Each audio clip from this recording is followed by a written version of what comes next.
Halo, selamat pagi, siang, malam. Yang saya hormati Ibu Dr. Frida Medina Hayu Putri. Perkenalkan, saya Lucia Tira Amelia. Pada kesempatan ini, saya akan mempresentasikan tugas utama mata kuliah intervensi psikologi dalam pendidikan. Untuk topik yang akan saya presentasikan hari ini itu adalah pengaruh penggunaan artificial intelligence atau AI pada siswa ditinjau dari perspektif intervensi psikologi dalam pendidikan. Nah, kita masuk ke latar belakang.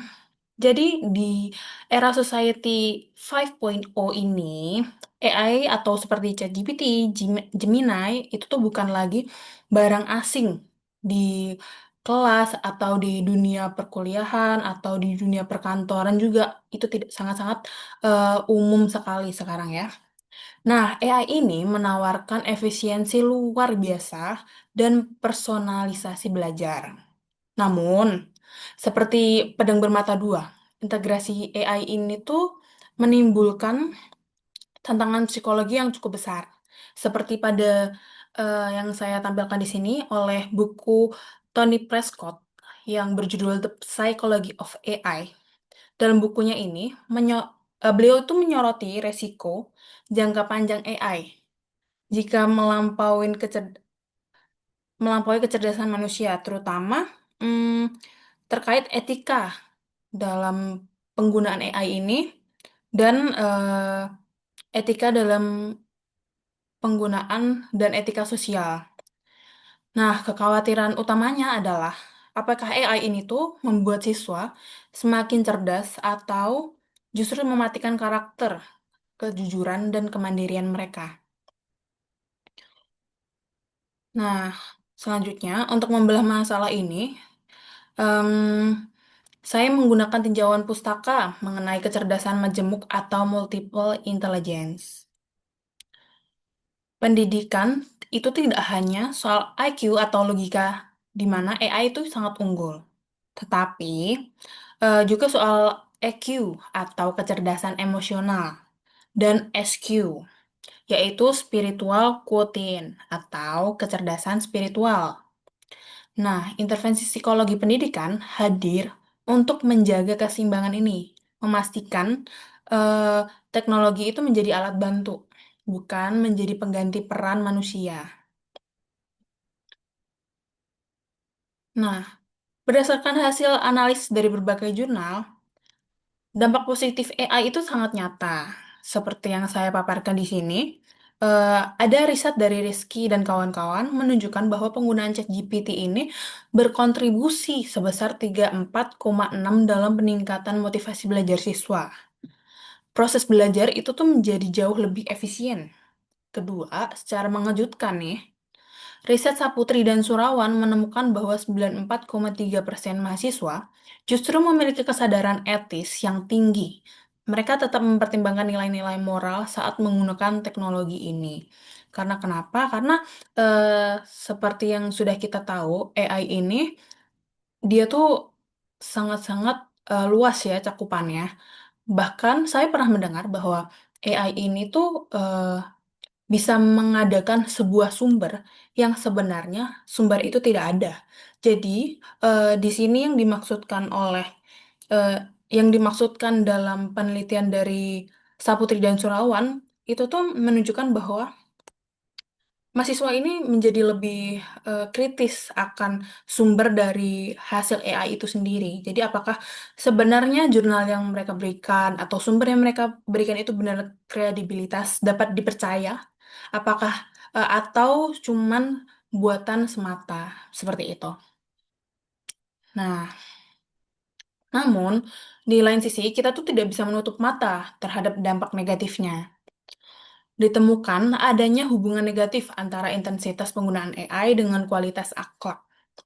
Semakin sering siswa bergantung pada AI secara instan, semakin juga rentan mereka terhadap plagiarisme dan penurunan rasa tanggung jawab.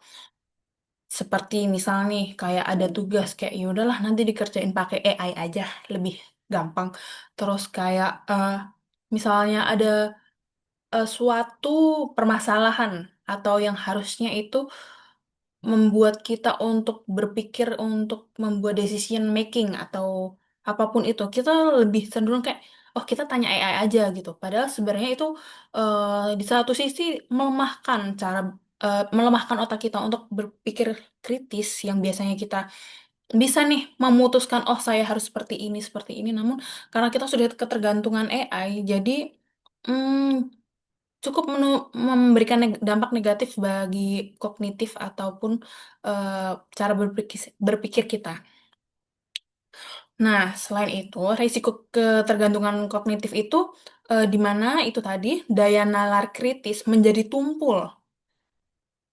Nah, meskipun demikian, riset dari Purnama dan kawan-kawan juga menegaskan bahwa mayoritas siswa sepakat peran afektif dan moral guru itu tidak dapat digantikan oleh AI. Selanjutnya, lantas, apa solusi dari perspektif psikologi pendidikan? Nah, di sini ada tiga intervensi utama, yaitu pertama, penguatan EQ dan SQ. Jadi, kita harus mengintegrasikan etika digital dalam kurikulum, yaitu siswa harus diajarkan bahwa output AI adalah tanggung jawab moral mereka. Yang kedua, itu ada intervensi kemandirian kognitif, yaitu kita membantu mengubah mindset siswa, itu menjadikan AI sebagai extended mind atau perpanjangan pikiran. Jadi itu adalah second choice. Jadi dia membantu, bukan menjadi eh, apa namanya pencetus utama. Nah, selanjutnya, tugas-tugas itu tuh harus menuntut siswa untuk memvalidasi dan menganalisis output AI, bukan sekedar copy-paste. Yang ketiga, perlunya regulasi institusi yang jelas untuk membatasi penggunaan yang tidak etis. Nah, di sini saya melampirkan bahwa salah satu penggunaan positif AI adalah seperti ini. Kita bisa membuat ilustrasi untuk dalam media pembelajaran. Dalam ilustrasi ini saya membuat dari AI Gemini yang kita kenal dari Google. Cukup membantu dan sangat cepat.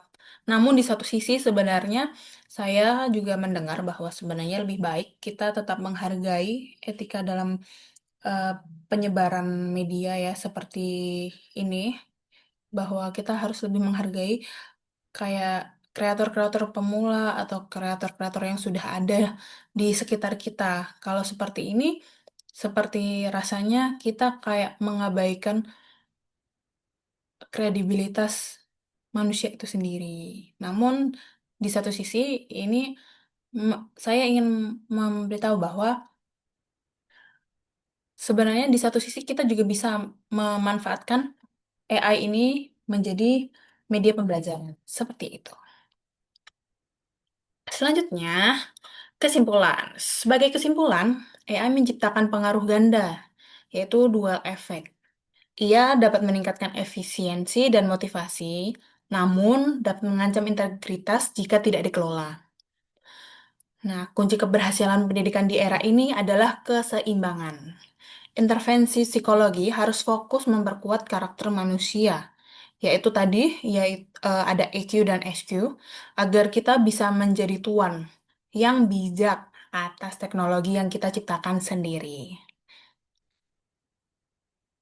Nah, untuk penutup saya ada em, kutipan dari Albert Einstein, yaitu education is not the learning of fact, but the training of the mind to think. Jadi ini eh, apa ya, sebuah proses belajar itu tuh bukan belajar untuk tentang realitas atau fakta, tapi kita belajar bagaimana otak kita untuk berpikir. Jadi bagaimana proses untuk untuk mendapatkan hasil akhir tersebut.